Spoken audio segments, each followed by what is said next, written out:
ಬೆಂಗಳೂರು ಗ್ರಾಮಾಂತರ ಲೋಕಸಭಾ ಅಖಾಡ ರಂಗೇರ್ತಾ ಇದೆ. ಪ್ರಚಾರದ ಭರಾಟೆ ಬಹಳ ಬಿರುಸಿನಿಂದ ಸಾಗಿದೆ. ಕನಕಪುರದಲ್ಲಿ ಬಿಜೆಪಿ ಅಭ್ಯರ್ಥಿ ಡಿಕೆ ಸುರೇಶ್ ಪ್ರಚಾರವನ್ನು ಮಾಡಿದ್ದಾರೆ.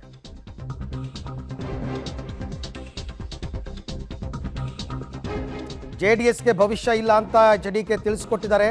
ಅವರ ಭಾವನೆಯನ್ನು ಬಿಜೆಪಿ ಕಳಿಸಿಕೊಟ್ಟಿದ್ದಾರೆ. 2 ಬಾರಿ ಸಿಎಂ ಆದವರು ತಮ್ಮ ಪಕ್ಷದಿಂದ ನಿಲ್ಲಿಸೋದಕ್ಕೆ ಅವ್ರ ಕೈಲಿ ಆಗಲಿಲ್ಲ. ಈಗ ಕುಮಾರಸ್ವಾಮಿ ಮಂಡ್ಯಕ್ಕೆ ಓಡ್ ಹೋಗಿದ್ದಾರೆ ಅಂತ ಡಿಕೆ ಸುರೇಶ್ ಅವರು ಹೇಳಿದ್ದಾರೆ. ಮತ್ತೊಂದು ಕಡೆ ಡಿಕೆ ಸುರೇಶ್ ಪರವಾಗಿ ಎಐಸಿಸಿ ಅಧ್ಯಕ್ಷ ಖರ್ಗೆ ಮತಯಾಚನೆ ಮಾಡಿದ್ದಾರೆ. ರಾಜ್ಯದಲ್ಲಿ ಕಾಂಗ್ರೆಸ್ ಪಾರ್ಟಿಯವರು ಶಿವಕುಮಾರ್ ಸಿದ್ದರಾಮಯ್ಯನವರು 5 ಗ್ಯಾರಂಟಿ ಕೊಟ್ಟರು. ಆ 5 ಗ್ಯಾರಂಟಿ ಈಗ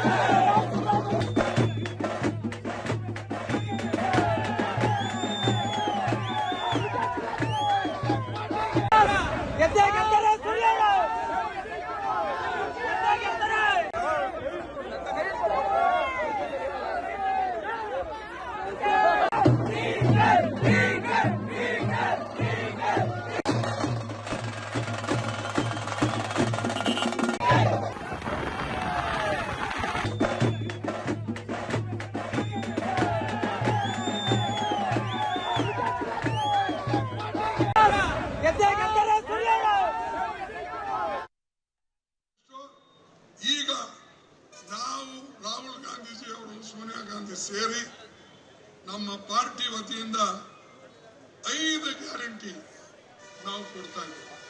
ಹಾಗೆ ಹಿಂದೆ ನಮ್ಮ ರಾಜ್ಯದಲ್ಲಿ ಕಾಂಗ್ರೆಸ್ ಪಾರ್ಟಿಯವರು ಶಿವಕುಮಾರ್ ಸಿದ್ದರಾಮಯ್ಯನವರು 5 ಗ್ಯಾರಂಟಿ ಕೊಟ್ಟರು.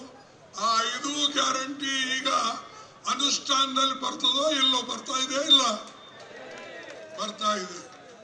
ಅದೇ ರೀತಿಯಾಗಿ ಅಖಿಲ ಭಾರತೀಯ ಮಟ್ಟದಲ್ಲಿ ನಾವು ಮಹಾಲಕ್ಷ್ಮಿ 1 ಲಕ್ಷ ಪ್ರತಿ ಬಡ ಕುಟುಂಬಕ್ಕೆ ಒಬ್ಬ ಮಹಿಳೆಗೆ